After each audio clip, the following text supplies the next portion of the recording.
हे सगळं तू आहेस हे त्याला नाही सांगायचं, त्याला माहिती आहे तो कोण आहे, हे आम्हाला माहिती व्हावं ना यासाठी ती अथर्वशीर्ष आहे. आमच्या मनाला स्थिरता यावी ना त्यासाठी ते अथर्वशीर्ष आहे.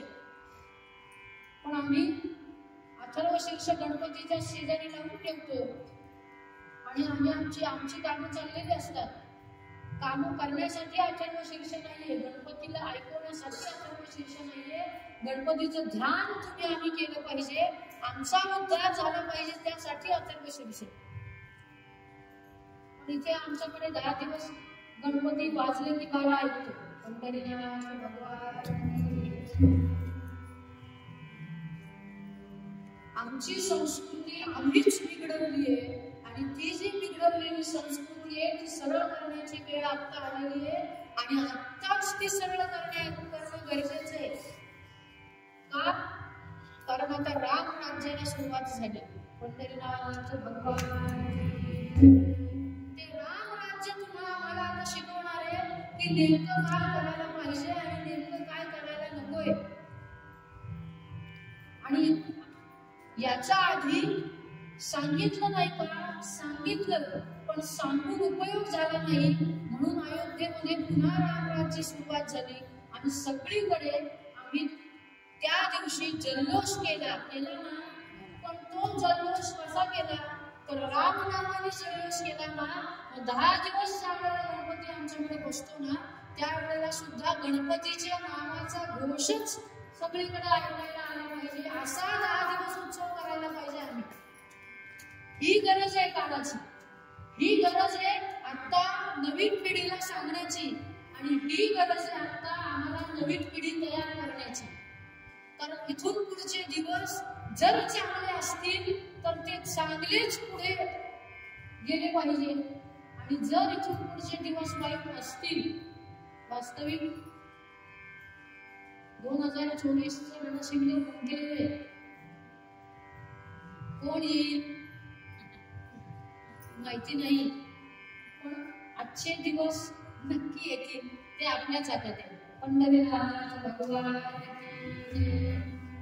यासाठी गणपती गोसाविनंदन स्वामी महाराज म्हणाले ज्याला प्रत्यक्षी आमचे श्रम आमचा त्रास जर नाहीसा होत असेल तर त्या 10 दिवसांमध्ये आम्ही विचार करा आम्ही गणपतीवरती किती अत्याचार करतो. तो वरती रडत असेल की कशासाठी 10 दिवस मी पृथ्वी तळावरती जाऊ, हे ऐकायला हा विचार करण्यासारखी गोष्ट आहे. आणि तुमच्या आमच्या सारख्यांनीच जी लोक हे करतात त्यांना समजावून सांगितलं पाहिजे की बाबा रे हे असं करू नको. तू 10 दिवस गणपतीच्या ठिकाणी असं चांगलं गाणं लाव, त्यापेक्षा मी पुढे जाऊन सांगेन ओम गणपतये नमः.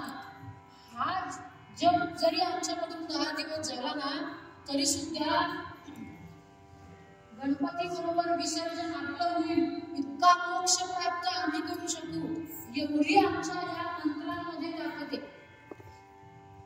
आणि ज्या वेळेला गणपती आम्ही विसर्जन करतो त्यावेळेला सुद्धा दुसरी गोष्ट सांगायची आहे. बोलता बोलता आठवली म्हणून सांगतो. काही ठिकाणी चांदीचे गणपती तयार करतात आणि बसवतात. चांदीचे गणपती करून उत्सव करावा हे मुळात धर्मशास्त्राला मान्यच नाही. धर्मशास्त्राला जे मान्य आहे ते पार्थिव सिद्धिविनायक व्रत आहे. तो मातीचा पार्थिव आहे, त्याच्यामध्ये आम्ही ज्या वेळेला गणपती बसवतो त्या दिवशी गुरुजी त्याच्यामध्ये पंचप्राण बसवले जातात. म्हणून आमच्याकडे गणपती बसवायचा दिवस येतो की नाही तर आलाच नसता. कधी 10 दिवस उत्सव करणार असं सांगितलं असतं. आणि ते जे पंचप्राण आम्ही त्या गणपतीच्या मूर्तीमध्ये बसवलेलं आहे ते विसर्जित करायला सांगितलंय, ठेवायला सांगितलेलं नाही घरी. ते विसर्जित करा. कशासाठी विसर्जित करा? 10 दिवस तुम्ही त्याची उपासना केलेली आहे, ती उपासना त्या उपासनेच्या जोरावरती तुम्ही वर्षभर जगू शकता. म्हणून ती विसर्जित करायची. ती ठेवायची नाही. आणि सगळ्यात महत्वाची गोष्ट तुम्हाला आज सांगते, हे गावाकडे सांगणं खूप गरजेचं आहे. आमच्याकडे अशी एक प्रथा चालू केली आहे, अनेक वर्ष झाली ती प्रथा आहे. ती प्रथा म्हणजे महिला गरोदर असेल तर त्या वेळेमध्ये गणपती विसर्जन केलं जात नाही.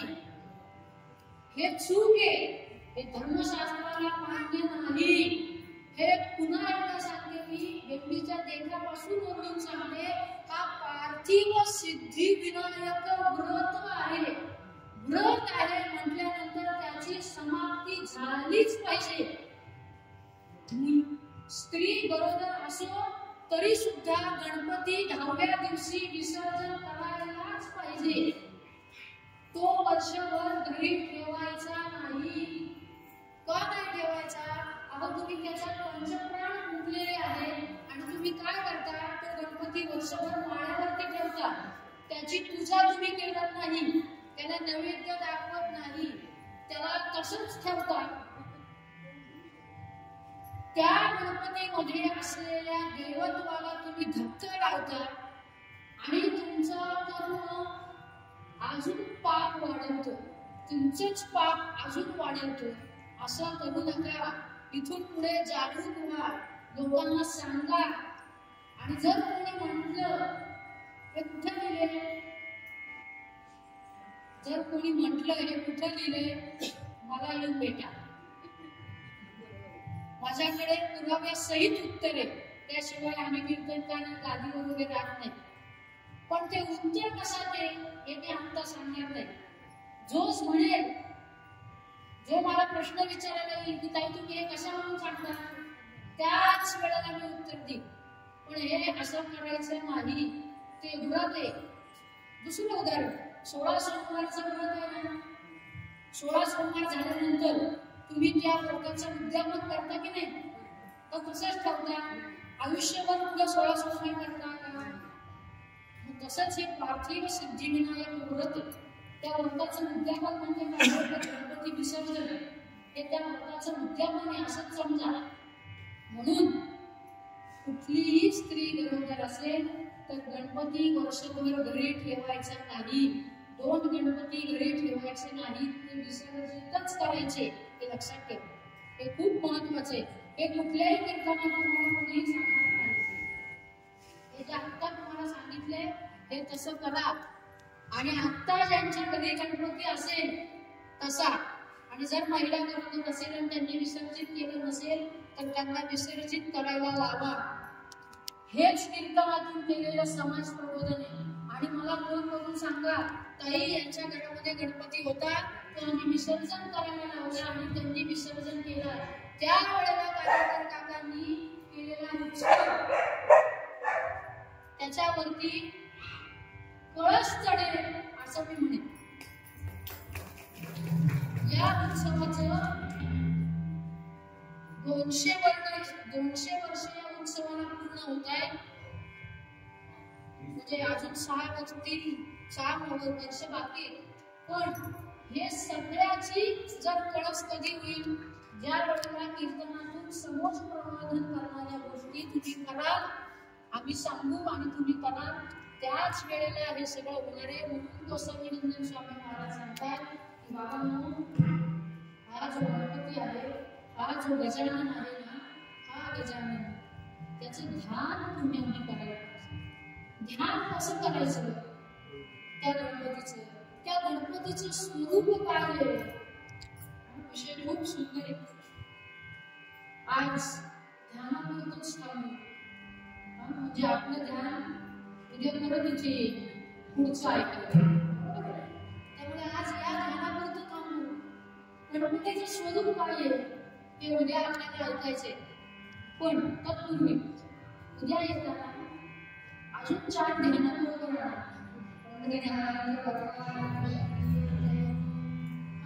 उद्या अजून 2 जणांना बरोबर घेऊन या, म्हणजे त्यांना सुद्धा गणपतीचं स्वरूप काय आहे ते कळेल. गणपतीचं स्वरूप आणि गणपतीच्या स्वरूपामध्ये असणारा महिमा हे आपण उद्याच्या पूर्वरंगामध्ये बघूया. म्हणून आजच्या पूर्वरंगामध्ये गोसावी स्वामी महाराज तुम्हाला उपदेश करताना सांगतात की बाबांनो, या आयुष्यामध्ये तुम्ही जन्माला आलेला आहात हे खरे, पण त्या आयुष्यामध्ये सुखप्राप्ती व्हावी असे वाटत असेल ना तर त्या गजाननाचं ध्यान करा. म्हणून आमच्या पुराणामध्ये तारकाचरण स्वामी महाराज तुम्हाला सांगतात, देव गजानन